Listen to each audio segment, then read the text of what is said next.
How a distinguished scientist brought forth his inventions.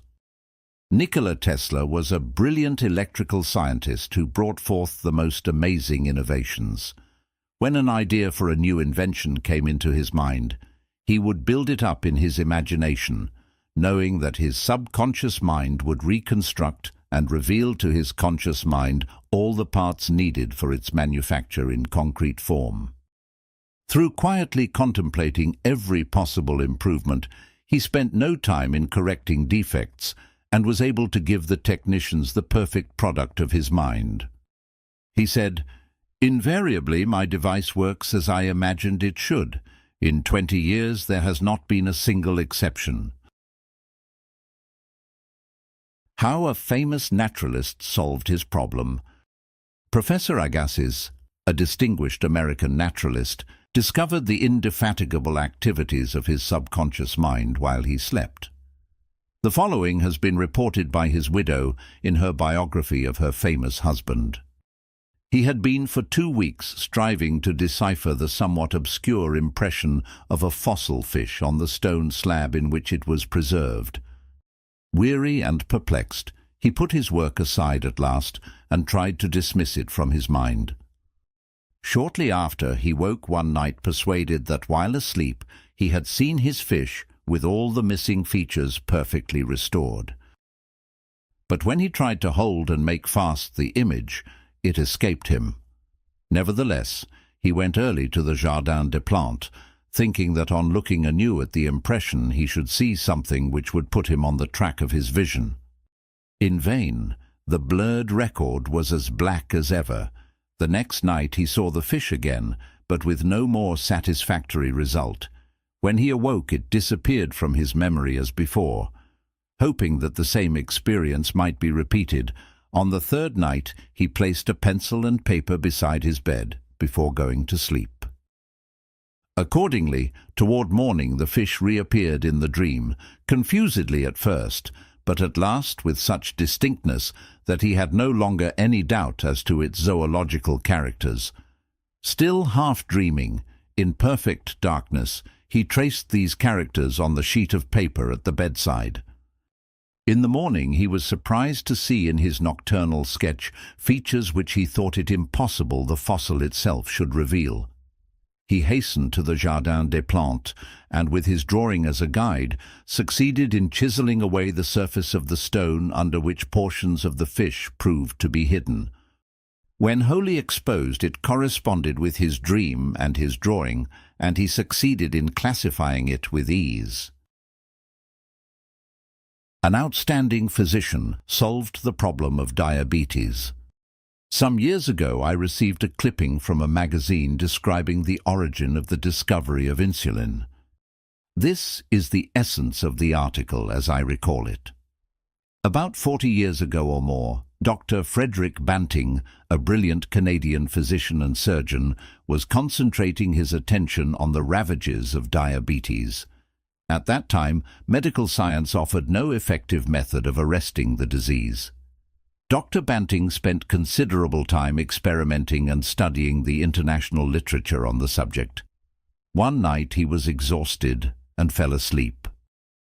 While asleep, his subconscious mind instructed him to extract the residue from the degenerated pancreatic duct of dogs. This was the origin of insulin, which has helped millions of people. You will note that Dr. Banting had been consciously dwelling on the problem for some time, seeking a solution, a way out, and his subconscious responded accordingly.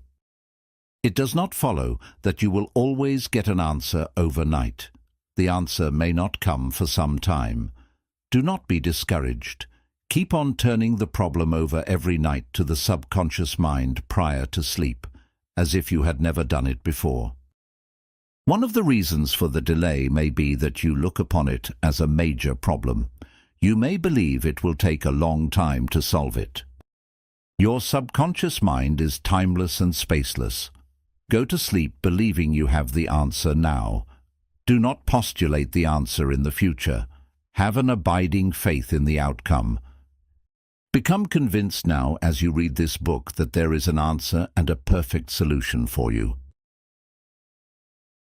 How a famous scientist and physicist escaped from a Russian concentration camp. Dr. Lothar von Blenkschmidt, a member of the Rocket Society and an outstanding research electronic engineer, gives the following condensed summary of how he used his subconscious mind to free himself from certain death at the hands of brutal guards in a Russian prison camp coal mine. He states as follows: "I was a prisoner of war in a coal mine in Russia, and I saw men dying all around me in that prison compound. We were watched over by brutal guards, arrogant officers, and sharp, fast-thinking commissars. After a short medical checkup, a quota of coal was assigned to each person. My quota was 300 pounds per day. In case any man did not fill his quota, his small food ration was cut down, and in a short time he was resting in the cemetery. I started concentrating on my escape. I knew that my subconscious mind would somehow find a way. My home in Germany was destroyed, my family wiped out. All my friends and former associates were either killed in the war or were in concentration camps. I said to my subconscious mind, 'I want to go to Los Angeles, and you will find the way.' I had seen pictures of Los Angeles, and I remembered some of the boulevards very well as some of the buildings. Every day and night I would imagine I was walking down Wilshire Boulevard with an American girl whom I met in Berlin prior to the war. She is now my wife. In my imagination we would visit the stores, ride buses, and eat in the restaurants. Every night I made it a special point to drive my imaginary American automobile up and down the boulevards of Los Angeles. I made all this vivid and real.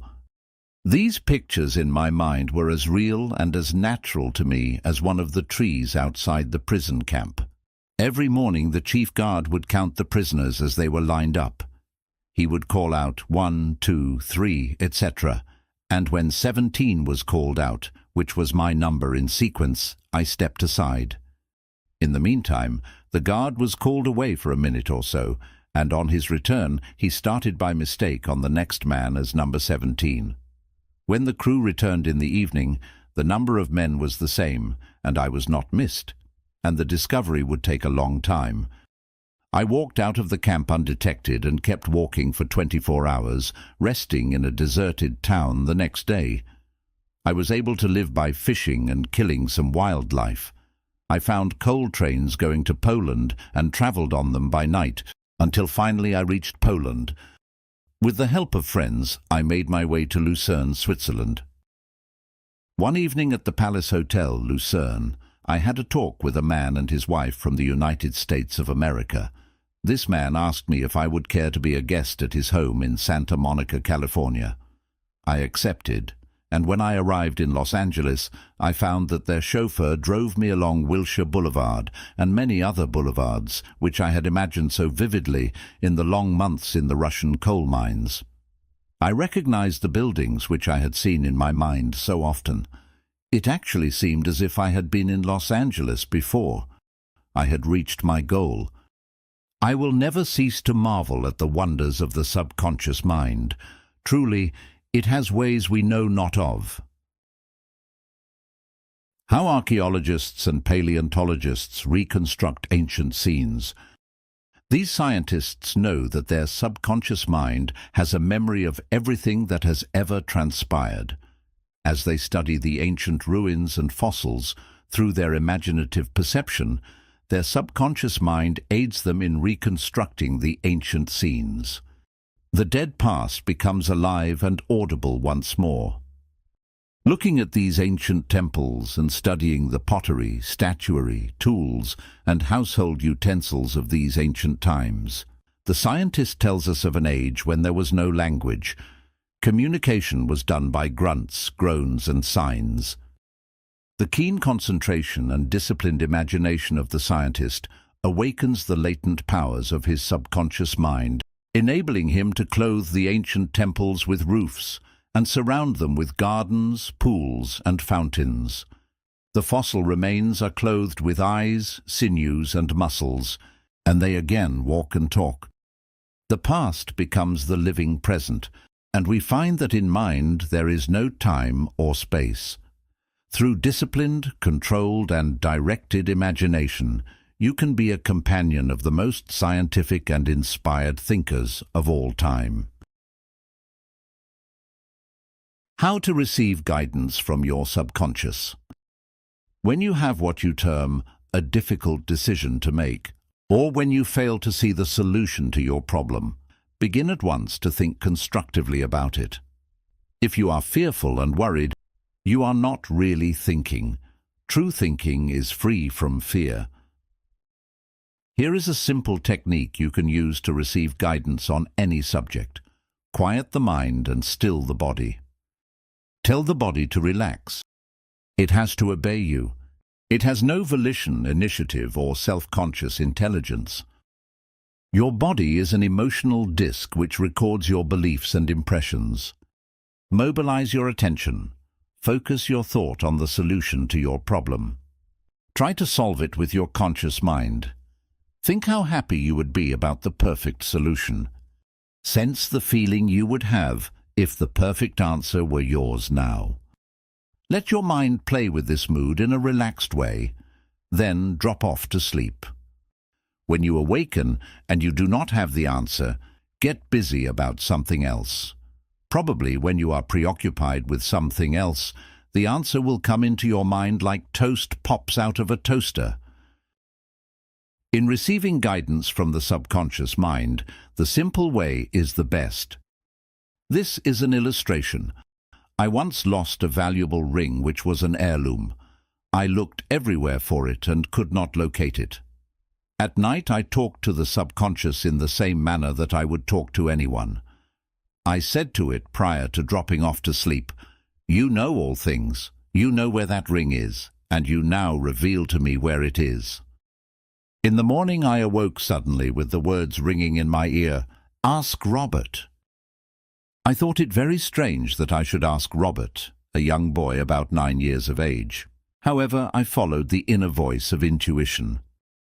Robert said, "Oh, yes, I picked it up in the yard while I was playing with the boys. I placed it on the desk in my room. I did not think it worth anything, so I did not say anything about it." The subconscious mind will always answer you if you trust it. His subconscious revealed the location of his father's will. A young man who attends my lectures had this experience. His father died and apparently left no will.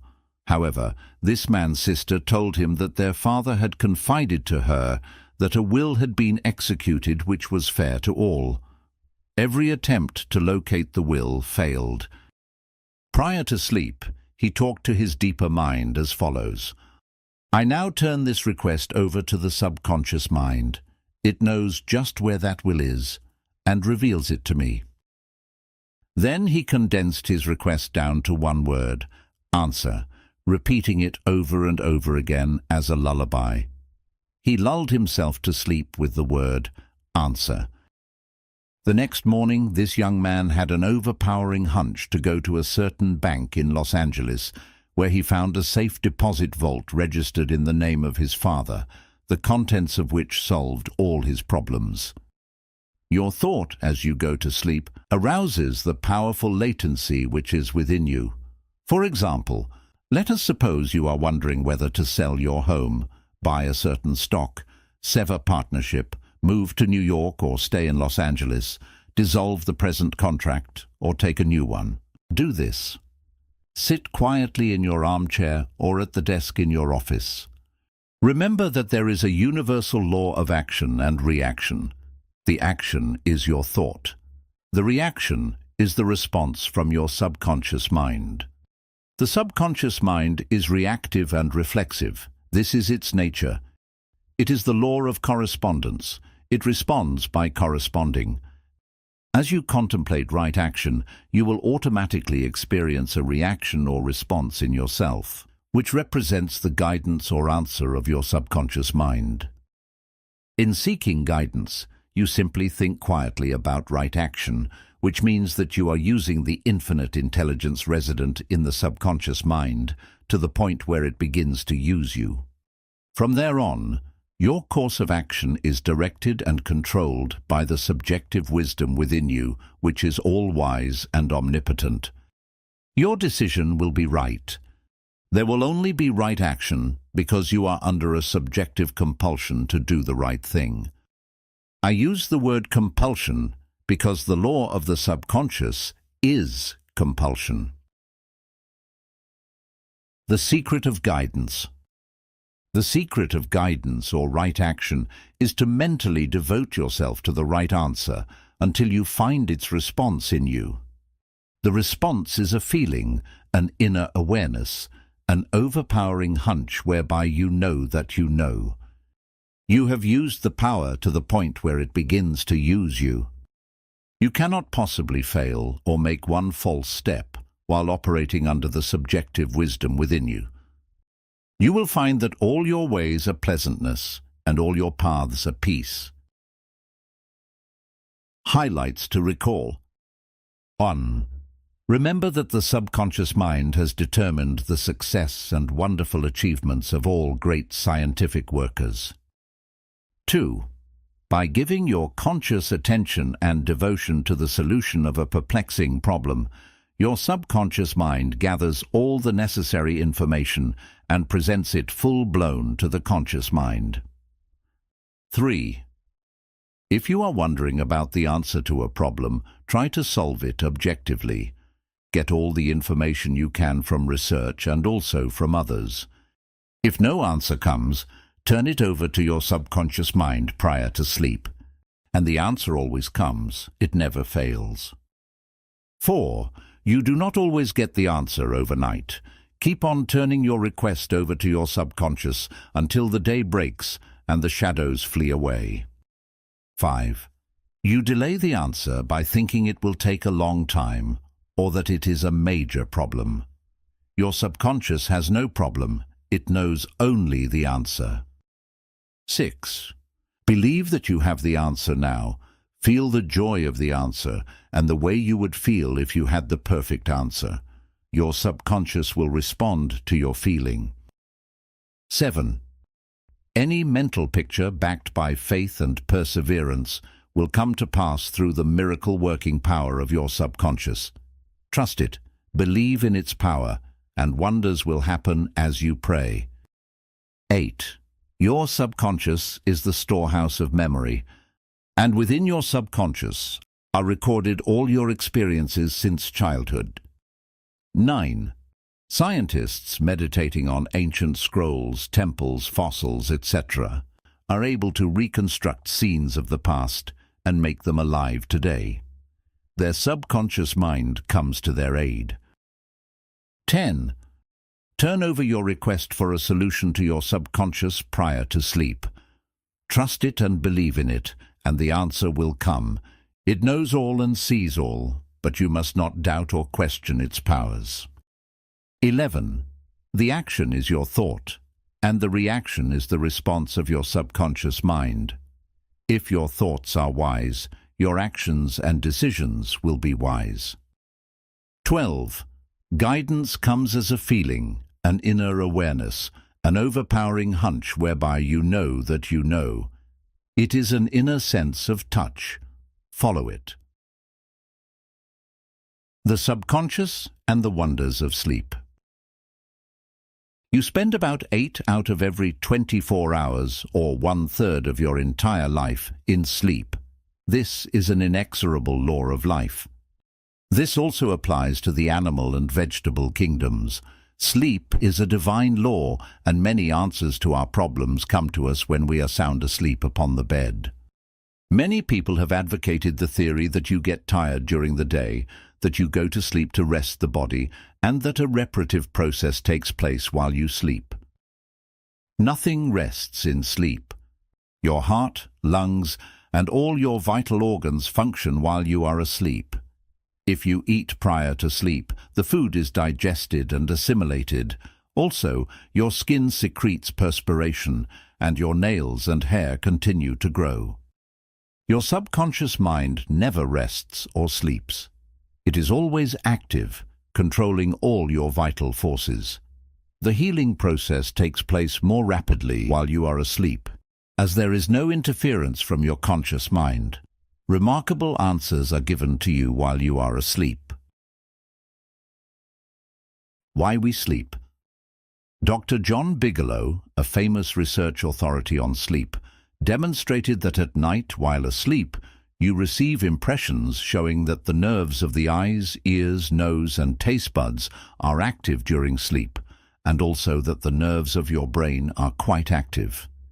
He says that the main reason we sleep is because the nobler part of the soul is united by abstraction to our higher nature, and becomes a participant in the wisdom and foreknowledge of the gods. Dr. Bigelow states also, "The results of my studies have not only strengthened my convictions that the supposed exemption from customary toils and activities was not the final purpose of sleep, but have also made clearer to my mind the conviction that no part of a man's life deserves to be considered more indispensable to its symmetrical and perfect spiritual development than the while he is separated from the phenomenal world in sleep." Prayer, a form of sleep. Your conscious mind gets involved with vexations, strife, and contentions of the day, and it is very necessary to withdraw periodically from sense evidence and the objective world, and commune silently with the inner wisdom of your subconscious mind. By claiming guidance, strength, and greater intelligence in all phases of your life, you will be enabled to overcome all difficulties and solve your daily problems. This regular withdrawal from sense evidence and the noise and confusion of everyday living is also a form of sleep. For example, you become asleep to the world of the senses and alive to the wisdom and power of your subconscious mind. Startling effects of sleep deprivation. Lack of sleep can cause you to become irritable, moody, and depressed. Dr. George Stevenson of the National Association for Mental Health says, "I believe it can safely be said that all human beings need a minimum of 6 hours sleep to be healthy. Most people need more. Those who think they can get along on less are fooling themselves." Medical research scholars investigating sleep processes and deprivation of sleep point out that severe insomnia has preceded psychotic breakdown in some instances.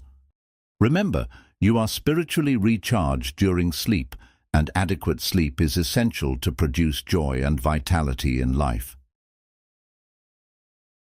You need more sleep. Robert O'Brien, in an article, "Maybe You Need More Sleep," in an issue of the Reader's Digest, reports the following experiment on sleep.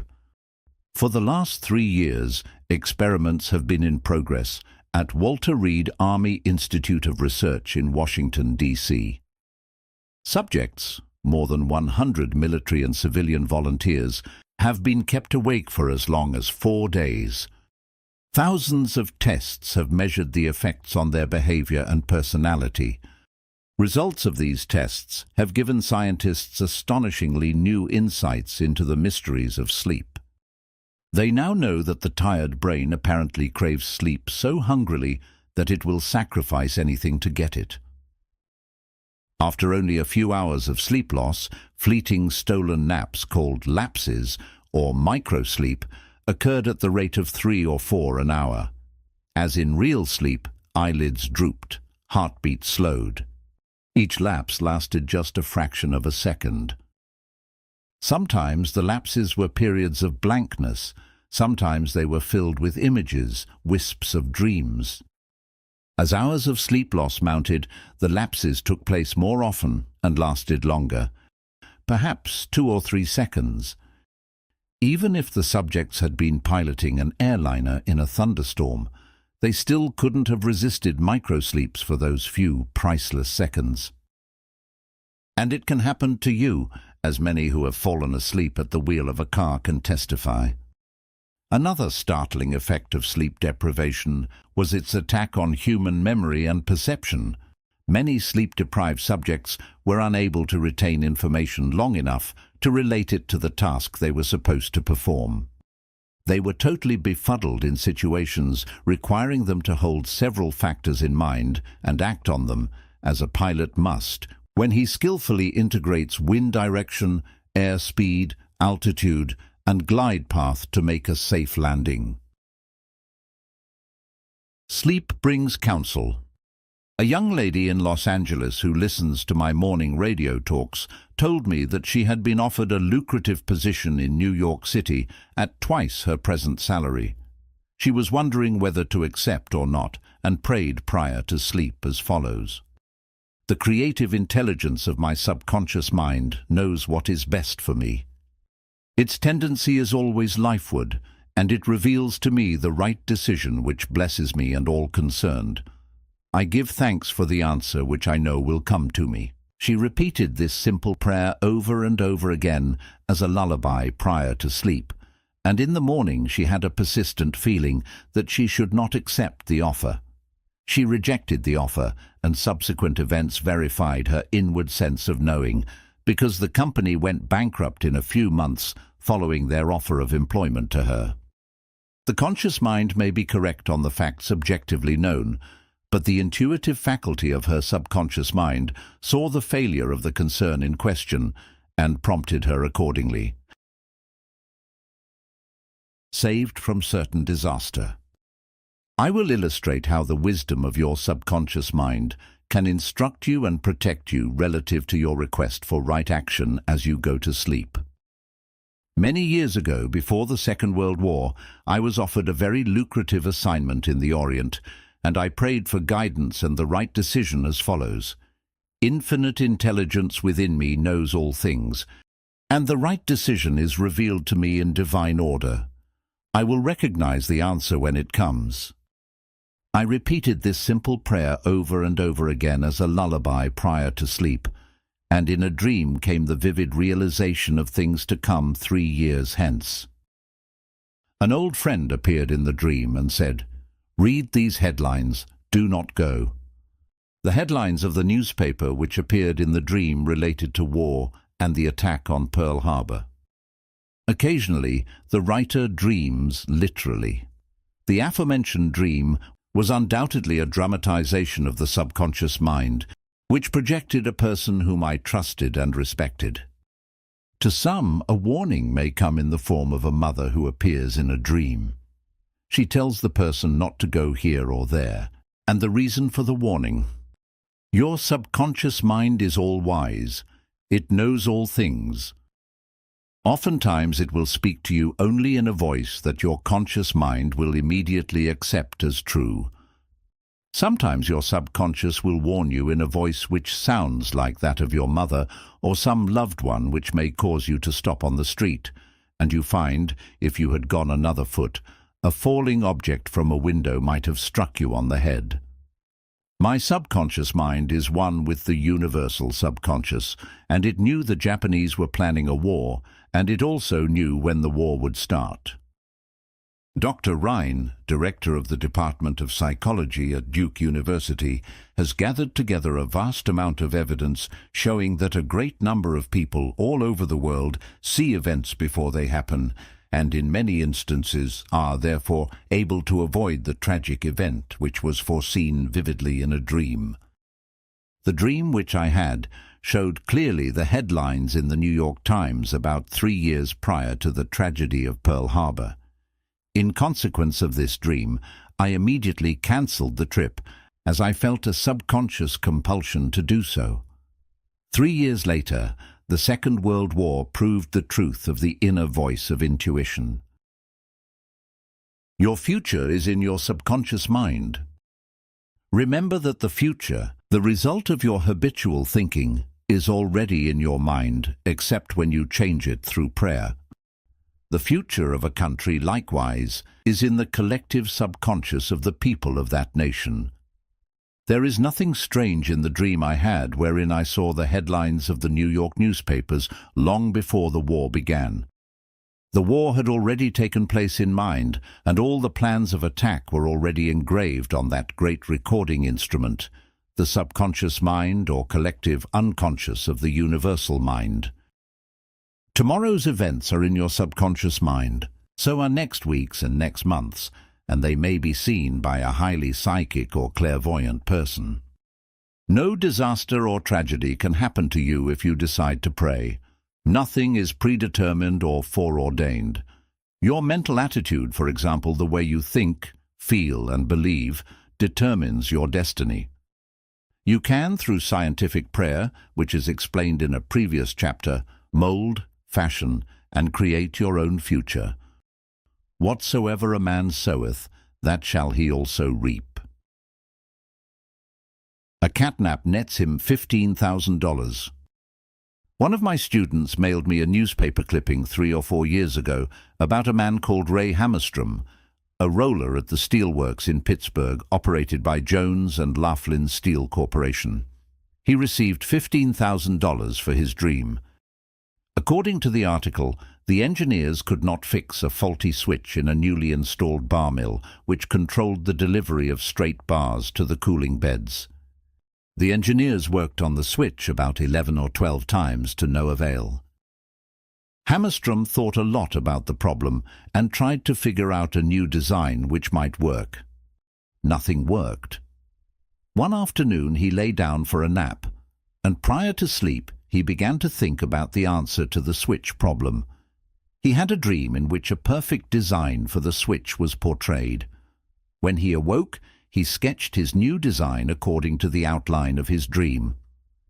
This visionary catnap won Hammerstrom a check for $15,000, the largest award the firm ever gave an employee for a new idea.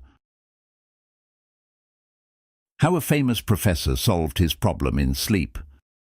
Dr. H.V. Helprecht, professor of Assyrian at the University of Pennsylvania, wrote as follows. One Saturday evening I had been wearying myself in the vain attempt to decipher 2 small fragments of agate which were supposed to belong to the finger rings of some Babylonians. About midnight, weary and exhausted, I went to bed and dreamed the following remarkable dream. A tall, thin priest of Nippur, about 40 years of age, led me to the treasure chamber of the temple, a small, low-ceilinged room without windows, while scraps of agate and lapis lazuli lay scattered on the floor. Here he addressed me as follows.